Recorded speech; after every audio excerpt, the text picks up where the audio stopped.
First of all, I'm sorry I have some kind of a raspy voice because I got a cold, but I hope that's his fault. But I hope you can all hear me.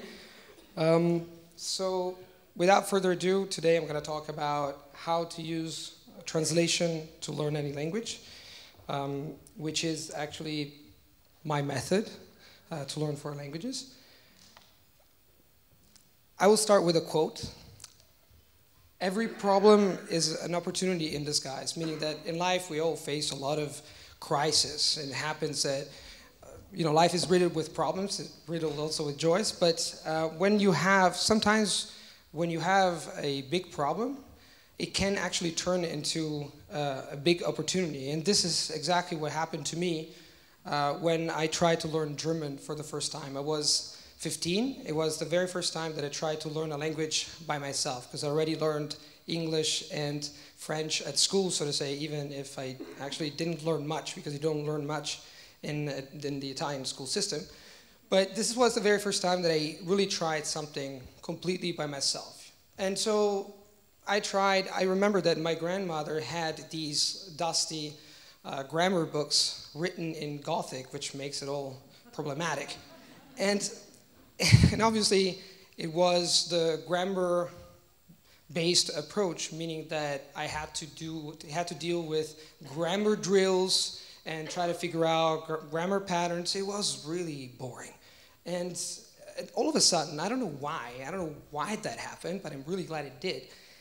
I found out a method that worked for me, and it worked very well, to internalize the patterns of a foreign language. And I started applying that to German. This is called a bidirectional translation, and then it gave me a lot of motivation to learn languages, because I figured out, wow, this actually works, and so I applied it to any other language. And here to talk about how this works. So once again, I strongly believe that each and every one of us learns in a different way, but I'm here to talk about this today because this is something that if you like it, if you try it, I think it's gonna be useful, and it could be very effective for you as well. So without further ado, I'm going to articulate my speech in the following way. I'm going to talk about why translation can be a great tool to learn any language, what you can apply to, what language material, and how you can apply it, which is really important, and then when you do things is as important, and what you do and how you do it. So why translation? Why would you translate to learn a foreign language? I have a question for you before I start talking about this. Who uses translation to learn foreign languages? Oh, wow. Okay, I didn't expect that. So the first question that one can ask is that, is translation good to learn languages, or does it get actually in the way? There's various schools of thought thinking that sometimes translation can actually get in the way, in the sense that we might filter everything through our native language, which happens actually. It can happen if you don't do things the right way. Actually translating, I think this is a false misconception. Translating, you are going to translate no matter what. You're going to translate consciously or unconsciously in your head. When you try to say something that it's really long in a foreign language, you tend to think in the foreign language. It's actually a defense mechanism. So translation can be good or can be bad. It depends on how you do things. Per se, we always tend to think about zero-sum game. It's either this or that. You should translate or you should not translate. I remember there's a friend of mine who told me that there is a school in the United States, I don't know whether this is true or not, in which if you learn any foreign language, but you're not allowed to speak one word of English, and if you do, you get kicked out of school. It's like, wow, that's a little bit dramatic, and I think that, okay, that's good, but you can do translation and you can also avoid translation, or you can do both things. One thing doesn't exclude the other. So it's always about a combination of things. When people talk about methods, what is the best method? There's no best method, there's always a combination of methods. If you have a combination of methods, you're likely gonna succeed. So, okay, so why translation can be used. We talked about that. So let's talk about what you can apply it to. Normally, I start learning a language in a very defined and very precise way. I use a language learning material that is on the market. And the language learning material has to have the following characteristics. Possibly, it would be great if it were bilingual, meaning it has a page in the target language and a page in your mother tongue, or a language that you know really well. It should be attractive in the sense that this is really important for me. It has to be visually attractive. I have to like what I see. If I don't like it, I'm not going to use it, even if it's the best content of the world. And also by touch, which leads to the other point. For me, it has to be portable. I don't like these big things. I'm sorry, I just using the microphone. This big things that you have to carry everywhere. It's nice to have something portable that you can open it and you just use it, you know? And then it has to be possibly interesting, because there's a lot of language learning material that is not interesting at all. It has to be useful. That is, it has to contain things that you actually use, or you can use if you go country or if you talk to people or whatever. And then it has to be comprehensible. There's a famous linguist, I think all of you probably know him, Stephen Krashen, who talks about the fact that you have to use comprehensible input if you want actually to understand what is going on, and it has to have progressive content, meaning that one unit has to be built upon the other. So you're learning things on top and upon other things. And then the other point, that it should have light grammar explanations, in the sense that I believe that you learn grammar from language. You don't learn language from grammar, as Cato Lomb used to say. And I strongly believe that if you internalize the patterns of a foreign language by translation, and on top of that, you have grammar explanations that fill in, the void, because sometimes we cannot understand everything. Some languages are really distant from our native language, and we need grammar explanations. I'm not denying that. So if it has light grammar explanations, that is fantastic. Now, you can imagine by looking at this list what I'm talking about in terms of language learning material, probably. And this is Assimil. I think everybody knows about Assimil here, right? Well, this you can't probably see this, but that's not important. I'm just showing you the structure. Here you have it in Russian. Here you have it in English. So you have a bilingual text. And the thing that I really like about Assimil is the fact that it has a stress of syllables, so it actually shows the phonetic patterns of a language in many European languages, and it also has grammar explanations, and it even has cultural notes. So in one package, which is really small, you have a lot of information, and I really like it. But once again, I really like the fact that of this method is that you can apply it to anything. It's not about what you apply it to, not only. If you have something like Assimil or other courses, then great. But actually, the method is universal because it relies on certain important cognitive principles. So now that I talked about the why and I talked about the what, let's talk about how to do things, or how to translate. So how do you start learning a foreign language? There's a lot of ways to start learning a foreign language. There's just no best way, and there's not just one way. Personally, I use translation for a period of time that ranges from 3 to 6 months, and I just use translation back and forth. And I like thinking about translation as a monkey wrench. You can use it in many ways. For example, a lot of people use translation as a job. They're translators. But for me, it's really a tool to learn to internalize the fundamental structures of any language. So translation, normally you know very well how this works. If you're a translator, you take a text in the target language, that is the language foreign language that you know very well, and you translate it into your foreign language. I know very few translators who are able to translate into a language that is not theirs. This is really difficult to do. So they're being paid to translate from foreign language into their native language, which is a cool exercise, but in terms of learning a foreign language, it might not be that effective. But my idea was, once again, I don't know how that happened, but I'm glad it did happen, that I take a text which is in the foreign language and in my native language, and I translate it in both directions. So this was my idea. And I articulate this translation, which is called back and forth translation, into 3 fundamental steps. The first step is understanding. The second one is translating from your foreign language, which I'm going to call L2 for the sake of brevity, into your native language, and then the translating from your native language into the target language. So let's look at the step number 1 is understanding. Obviously, it's really important to understand. You cannot learn what you can't understand. And the main goal here is to understand the patterns of any language, because every language is made of patterns. And we, as human beings, learn patterns. We were wired, we were built to learn patterns in anything, in mathematics, in biology, in physics, and in foreign languages as well.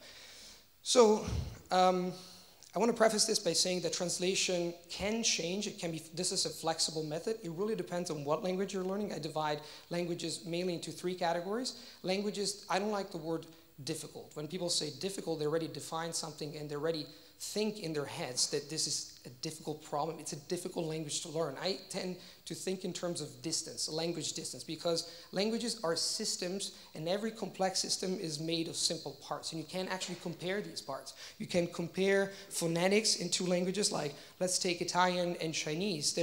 Italian and Chinese might be similar in terms of syntax, meaning that they form sentences in a similar way, but they're very different in terms of phonetics. So, and there's other aspects that contribute to the overall distance from a language to another. In this case, I decided, if most of you speak English, who speaks Italian here? Okay, so, I knew that, but everybody speaks Italian. But let's suppose that you've never learned Italian, okay? So you want to learn Italian and you're native English speakers. So here you have a double text in both languages. I'm going to read line by line, and then we're going to compare the sentences, sentence by sentence. So you have Luca. I imagine a conversation between me and my Polish tutor, Luca Joanna. I don't know why we're speaking Italian, that's strange. So Luca, ciao Joanna. Luca, hi Joanna. Ciao Luca, da quanto tempo? Hi Luca, long time no see. Luca, che hai fatto oggi? What did you do today? Sono andata a scuola. I went to school. Per imparare una lingua? To learn a language? No, in realtà lavoro lì. No, actually I work there. Sono un insegnante. I'm a teacher. Oh, interessante. Oh, interesting. So you love languages too? Allora anche tu ami le lingue? Giovanna, sì, le lingue straniere mi piacciono veramente tanto. Yes, I really like learning foreign languages. Now, this is a case of 2 they're rather close languages. You can tell by the structure, right? You can tell here, ciao Joanna is hi Joanna. So you can understand that ciao means hi in Italian. Che hai fatto oggi? What did you do today? Che, what, hai fatto, did you do? Oggi, today. You can actually infer the meaning of words. But if you go up just for a second, you see da quanto tempo literally is da, from or by, quanto, how much, tempo, time. But here is a long time no see. So you say, wait a second, they're not the same. There's not a word-to-word translation, because actually there's really never, the word-to-word difference, so to say, or structure is just an illusion. All languages convey meaning in different ways. And it's never just a word-to-word. It's always in terms of conveying ideas that are disguised in words. So the interesting thing about this is that comparing languages allows you actually to understand not only the meaning of words, but also how ideas are conveyed.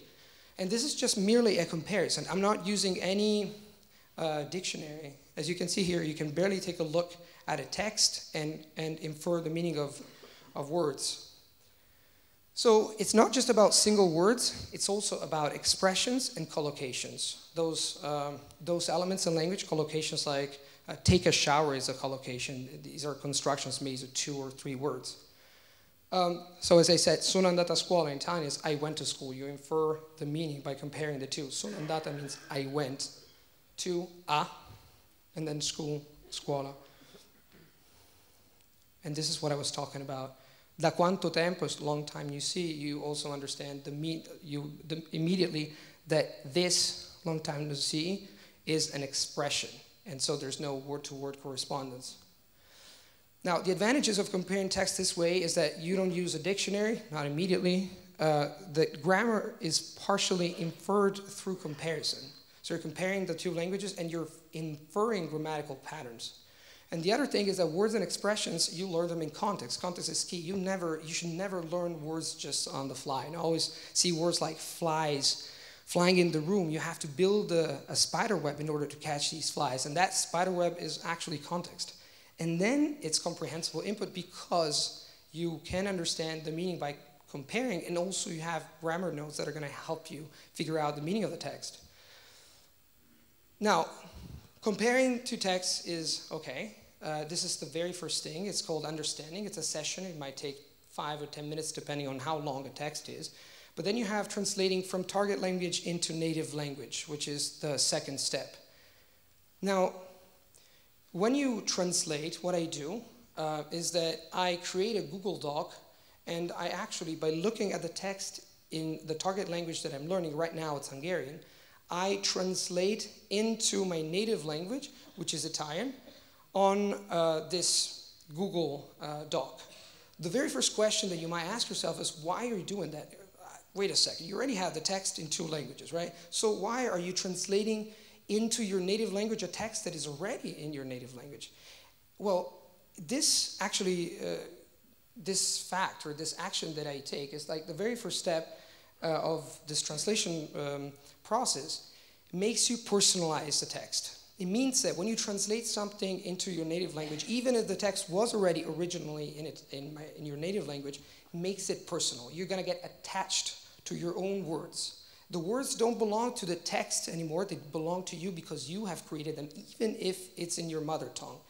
And you're literally personalizing the text, even if it's your native language. You're using it as a base. And then you are going to be more focused when you actually type. I'm using the computer. You could write it on a piece of paper, but I prefer the computer. And then you are going to understand the text better because when you're translating from the target language a few days before analyzing and understanding it, it makes you focus more. You have to understand that text if you want to translate it. You cannot translate something that you cannot understand. And this is the most interesting step, I think. So once you've translated this into your native language, you translate it back a few days, we're going to see the time schedule, into your target language. Now, how is this going to happen? So imagine that as a native English speaker, you had translated this text, and you had jotted down, hi Joanna, hi Luca, that dialogue that you've seen before. Now you have to translate it back. Now there's a difference, it's a huge difference in how our brain works between recall and review. When you review something, let's suppose that I'm going to give you a word, like, is there any Hungarian here? Dog is hucja, right?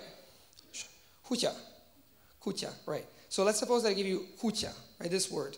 And kucja, dog. And then I tell you, okay, in a couple of days, you're going to see kucja again. Are you going to recognize that this word means dog?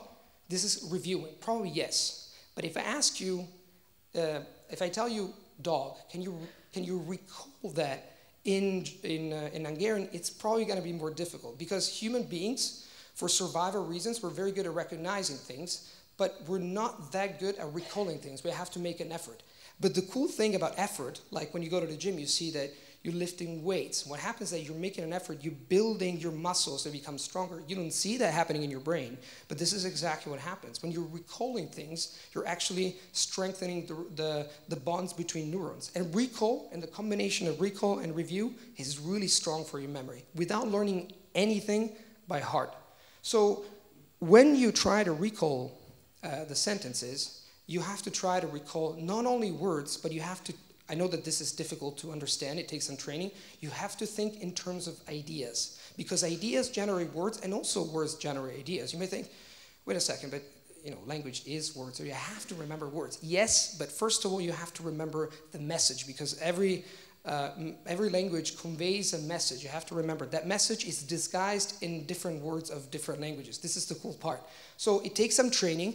It's really long to explain how this works, but if you start training your mind thinking in ideas and not words, you're not going to get stuck in words, so you actually you're using this translation just as a leverage, and then you're going to start thinking directly in the target language, which is the fear of a lot of people. You use translation this way, then you're always going to filter things through your native language. Not true if you know how to do that. It takes a little bit of training, though. So, as I was saying here, you have the advantages of retranslating back your own text you yourself wrote in the native language, is that you can notice patterns from another perspective. I like thinking that you can look at something from many different perspectives. And the more perspectives, the merrier, or the better. And it helps us think in the target language if, once again, you know how to apply that. And you retain information better. You don't have to learn anything by heart. You just have to recall things at the right time. And the right time depends on each and every one of you, as we will see in a second. And you're more focused and aware. When you translate, when you take a look at your own Google, your own text that you wrote, and you try to translate it, you're going to see how focused you are. Like, time literally flies. And the cool thing, and this has a reward effect, because getting it, I got it, you know, I just translated correctly, gives you motivation to do it more and more. And then another thing is that you can self-correct.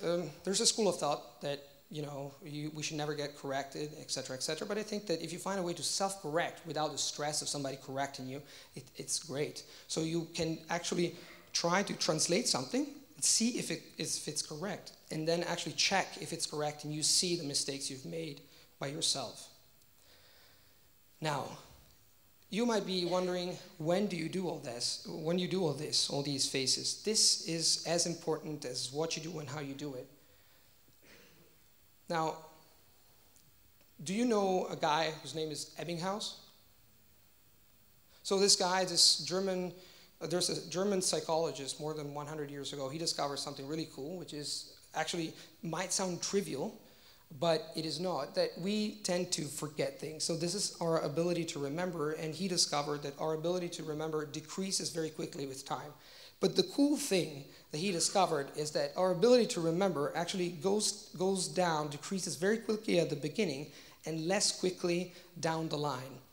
And he found out, he actually tested it on himself, that if you do a series of recalls, this is what I was talking about before, at certain times, then you can see here, this is the effectiveness of recalling, and you have this recall here when you, at 50%, it went down, and then it's kind of a boosting this function, and as you can see here, this decreases more slowly than this other one.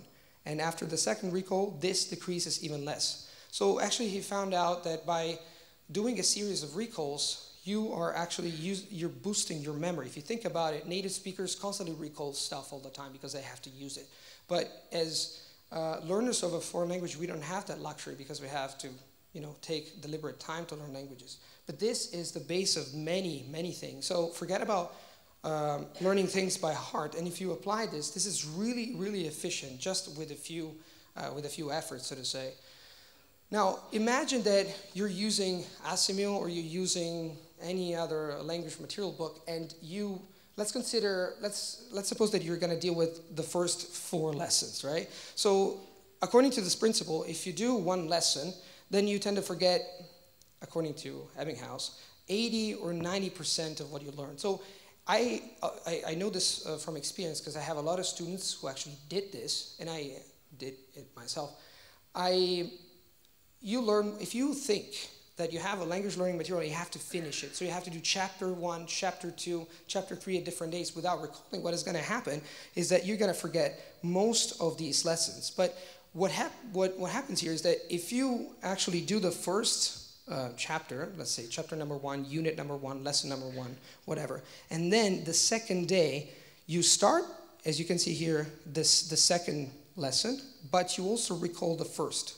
So when you recall the first, you see here, you bring up the function, and then it goes less slowly. And then after 2 days, because Ebbinghaus discovered that the recall number 2 should happen just maybe double the time or 3 times, this depends on the single individual, than recall number 1.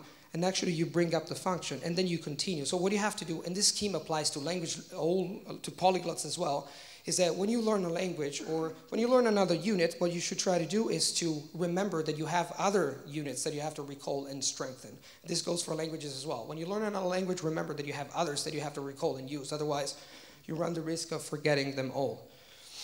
So this is called, I call it cognitive circle. By using translation in both directions, and when this translation is ended, I have absorbed the lesson from a cognitive point of view. So it's not only that I remember things, it's just I learn how to put them together. Translating in terms of ideas is not just about learning words, but it's about building the structure that holds them together, because language learning is a web. It's almost like a spider web. Words are just an illusion. All words are connected with other words. And this is what I do. It's a little bit complicated. I'm not going to talk about it now because it normally takes a couple hours to explain this in all directions because it can be read in many directions. But all this is integrated in this schedule. And by doing this, I've been applying this for 20 years. I explained it to my students. It seems complex, but it's really simple in its parts if it explained step by step. And this is how you can ask me about it later if you want. And this is how I've been learning languages. I want to stress the fact that this is not a method to learn an entire language. This is a method on how to build a structure in my head to understand the underlying patterns of a language. And then, based on that, this gives me the capacity not only of knowing words, but also of putting them together. Like, for example, Hungarian, I've been using this for quite some time. I'm still using it. I still don't speak Hungarian, but I have the capacity of putting words together. So I've built something that is going to be very helpful in the moment when I'm going to start speaking. Why is this? The advantages is that it's super enjoyable. It looks complicated, but once you learn how to do it, people generally like it, especially if you like translation. And it looks like you all love translation here. And then it's proactive because it's always say you always have to take responsibility for your own sake. If you want to learn a language, nobody's going to teach you a language. You have to learn it by yourself. So it's really proactive because every day you have to spend 30 minutes or 60 minutes or 45 minutes doing this actively, and it really works. And it's stimulating for your brain because you look at things in different perspectives. And it's really rewarding. I say it's like cocaine in a way, or like drugs. It has the same principle. In the sense that it creates a rewarding mechanism and you want to do it every single day because you got things right with this translation in both directions. And then you build a skill. Because language learning, once again, is not about a collection of words, it's also about building a skill. It's not only declarative memory, which is about learning information, but it's about procedural memory, which is learning how to do things, how to swim, how to talk, how to drive. These are all skills that you put together. And they have to do with procedural memory. And this is how to develop procedural memory. And it's organic in the sense that you develop all these abilities. You develop the ability of reading, of listening, and also of speaking, because this also stimulates speaking in the moment when you're going to talk. So once again, I want to stress the fact that this is not a method to learn an entire language, because there's many things that you have to do to learn a language, but it's a way to start learning a language. It sets a direction, and it's precise, and normally lasts 3 to 6 months, depending whether the language is relatively close or distant. How do I know it works? Well, first I tested it on myself, which is always good to know, and then I tested it on many people, because a lot of my students, they take private lessons because they want to know exactly this. This is the thing they normally do.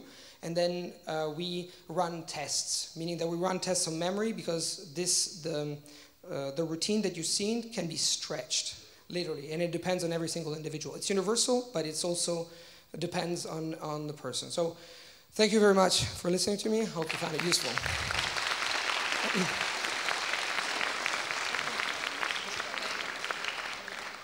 And one more thing I wanted to tell you, I've been working on this for almost 2 years. You can find, this is like my new company, which is called Lingocore, and you can find information on www.facebook.com Lingocore, where I'm going to put all the information of all the things and the ideas that I've been having. We've been creating, I hope and I think these courses are revolutionary, because nothing like this has ever been done before. It's language learning from a very special perspective. It's a special perspective of engineering. It's language engineering. How to learn, how to build things. It's not just about learning a language, it's so much more. It's a philosophy behind this. Thank you again.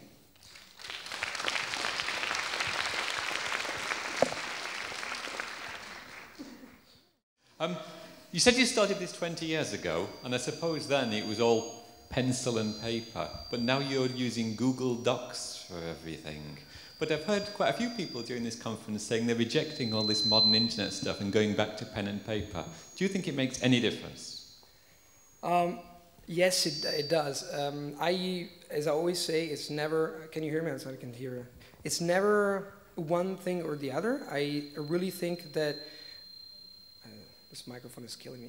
I really think that the key word is always a combination of things. I always have, well, not exactly now, but I always have a notebook. So with this method, I always use the computer and I always use Google Doc, but normally for other things, for other tasks like talking to people and jotting down words, I always use notebook, and I think that it's really valuable to use pencil and to use paper. According to some scientific research, which is really recent, they said that using your hand and using paper is still a very valuable way to go. So I would use both. It's not just one thing or the other. If you want to go with paper, I think you should by all means do that. But it really boils down to what you want to do. As far as I'm concerned, I would use both. And I still use both for different tasks. For example, for learning words on the fly, when I talk to people, I always jot things down because it really stimulates my episodic memory, they call it, which is a part of long-term memory. So you remember words in context. But for that kind of thing, I always use the computer. I would never do it on paper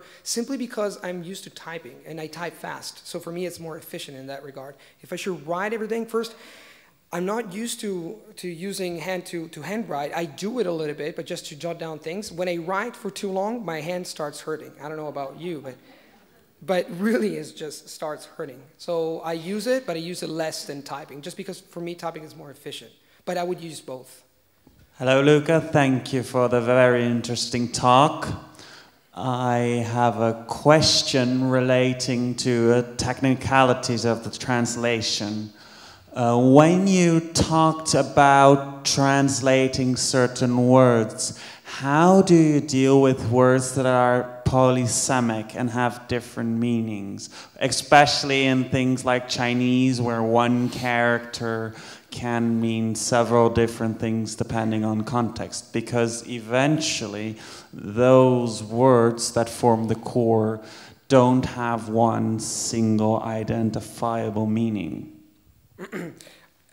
As I was saying before, if you look more into how words are built and what words actually are, all words up to a certain point are polysemic, meaning that they, in all possible situations, if you take just many words, that's the case of many words, if you take just one word, it might mean different things depending on context. So this actually applies to anything. What my technique works like building a network, and that's exactly what it is about. Let me give an example, a practical example. If you think about the word elephant, you don't have just the word elephant and the mental image of an elephant in your mind. What happens is that you have an entire constellation of elements in your brain that is actually strictly related with elephant. For example, there's an expression to see pink elephants. It's American English, I think it's English in general. When you're intoxicated, you're a little bit drunk.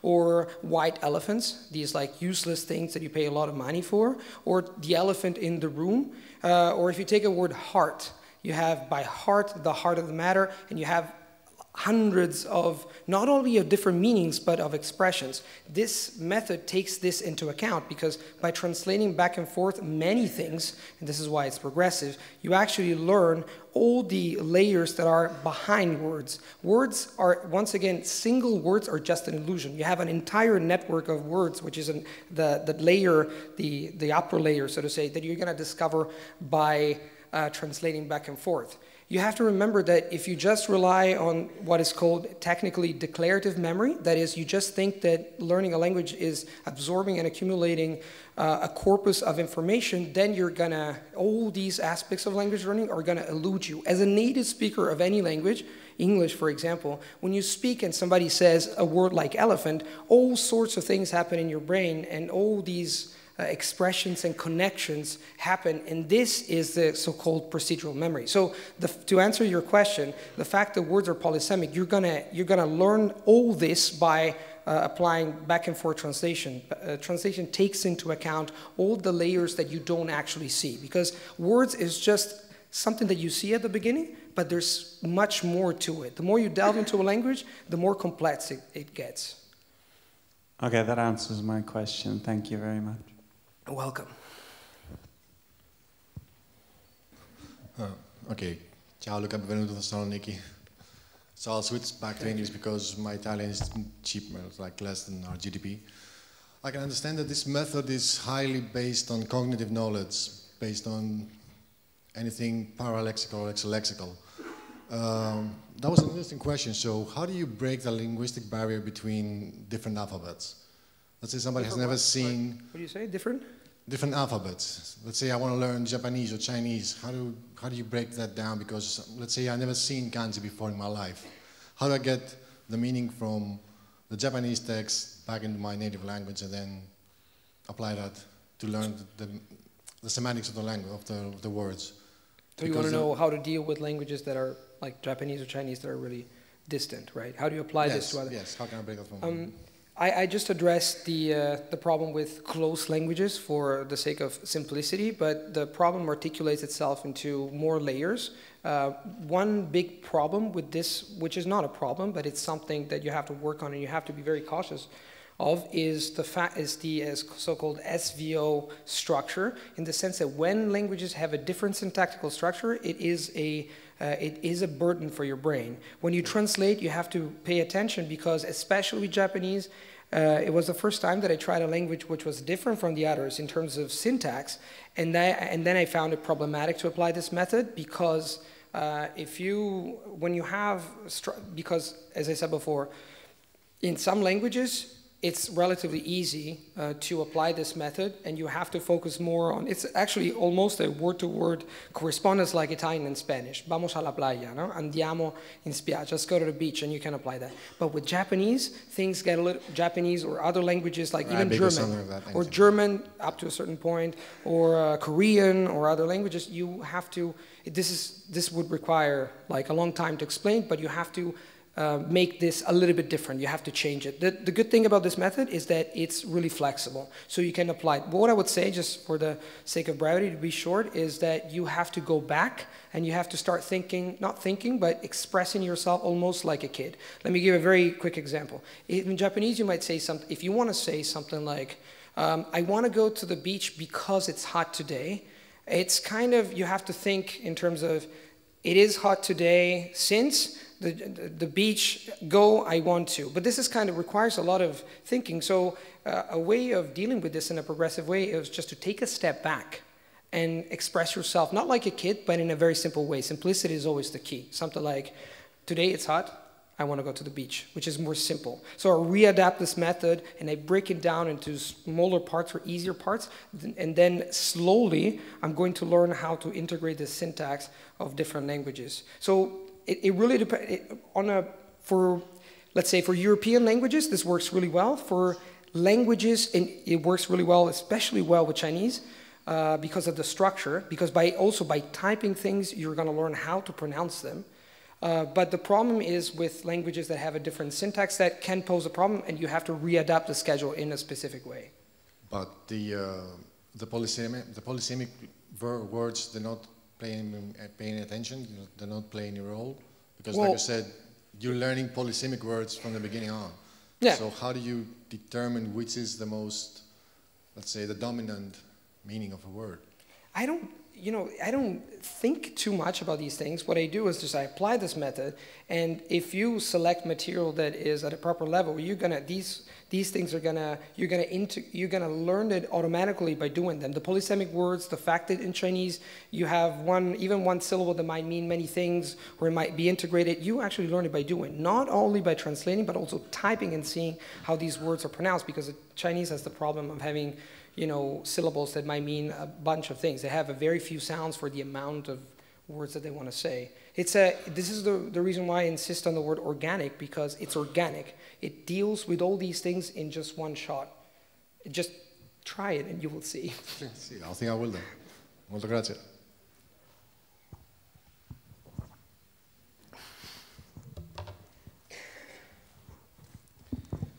Hi, Luca.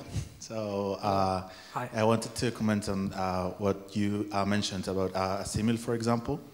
I really like it. So I listen to all the languages that I've learned, I mean, using this method. The thing that I've always been really surprised about is that you don't get to talk. So they just repeat the sentence in the target language, which is very nice because you get used to understanding it. But I don't get to talk. And then you just write it. So you don't really say it. So my question is, you said as well that it's very nice that you make your own lists. But I've been doing that with Chinese, and I don't have a lot of time because I work a lot. The thing is that I would like to have it done. And, you know, I would like to listen to it as well because I take the train every day, for example.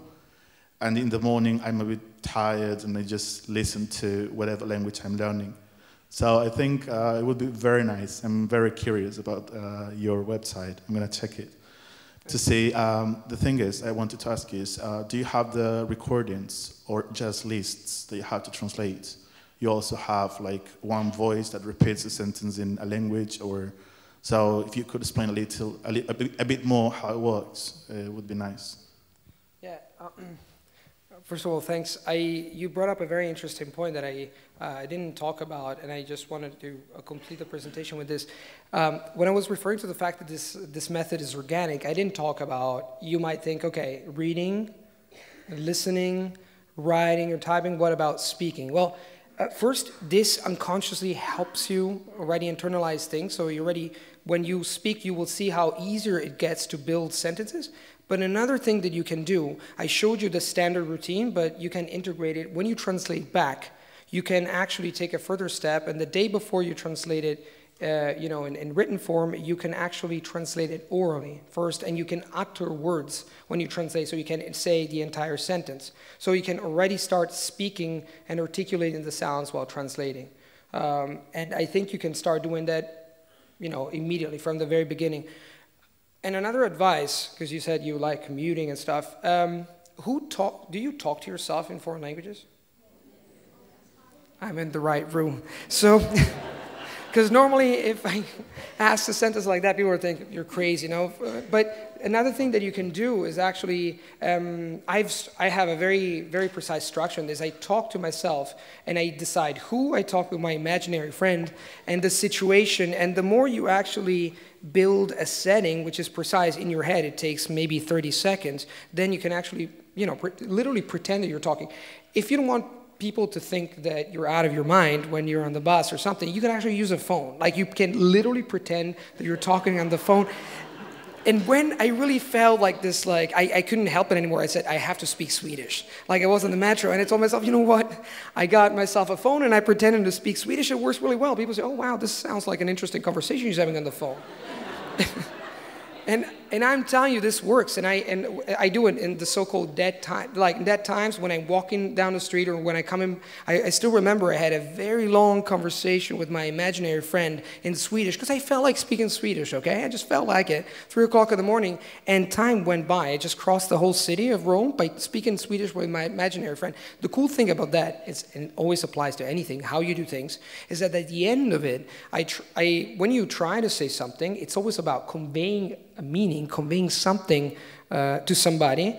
I didn't just speak for the sake of speaking. I was really speaking like I would want to tell him like a very important message. What happens is that when you try to convey a message, you're always interested in the power of communication. You don't think so much about the language, but you can actually think, okay, I cannot say this. Oh, I actually realize that I cannot say this and that. So I jot down notes of all the things that I cannot say. And then when I come back home, even if it's 3 o'clock in the morning, I did that.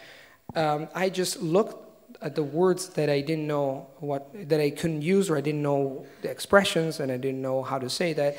And little by doing this, you can build a huge. You can build patterns. You can build words, etc. I've been doing this for a number of years. When people ask me how is it possible to speak so many languages, it's because I do things every day. Little things add up. This wonderful universe we live in is made of small parts that are made of smaller parts and smaller parts, and language learning is made of myriads of little elements that you add up every day, whether you want it or not. And if you do it consciously too, like talking to yourself at 3 o'clock at night, it actually adds up, you know, and then you become fluent and you ask yourself, how is that possible? It's because the secret, there's no secret, but the biggest secret, the elephant in the room, to go back to what I was saying before, is that you have to do something with passion every single day. It might sound trivial, but if you apply that, it's actually gonna do wonders for you. This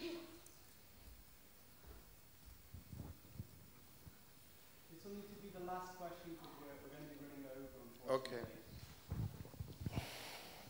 Thanks for the presentation. Well, my question is, what tools do you use to translate when you reach a high level? I mean, there are expressions that Google cannot translate, and basically there's also cultural meaning and stuff like this. So, what do you use? This is my question. It's not so much about what I use, but how I do it. I have developed, so I thought that this translation could be used, like I said, the translation is like a monkey wrench, right? But then, helping my students, I figured out many ways in which you can actually use translation at a very high level, even at an interpreting level, by doing certain things. One thing that you can do at the intermediate level, not at the beginner, is, for example, you can build your own speeches in your own language, for example, by using slang. So you use it, like you put it on a piece of paper, and then you translate it with the help of a native speaker, you can actually translate it back. So you're actually discovering the language by using your own native tongue. Or you can even take entire articles. I don't know if you know about Project Syndicate. There's a website that contains a lot of articles in like 15 languages now. It's expanding very quickly. Take two tests in the same text, the same article, which is very good quality, in 2 different languages, and you can actually translate this text into the language you're learning at a very, very high level. So there's a number of things that you can do to develop a language. I know you've probably heard of plateaus. You hit a plateau. Language learning is like a mountain. You reach a certain stage and you hit a plateau. And in order to get out of that plateau, which you have to take a step, you have to do something out of your comfort zone. And there's many, many ways in which you can do that with translation. So it's not about the tools. It's always about your mindset and how you use the things that are already there, you know? You can use a hammer to kill somebody, and you can use a hammer to build a house. It depends on how you use things that really makes a difference. Not so much the tools, it's your mindset and how you use things that really makes a difference. That's it.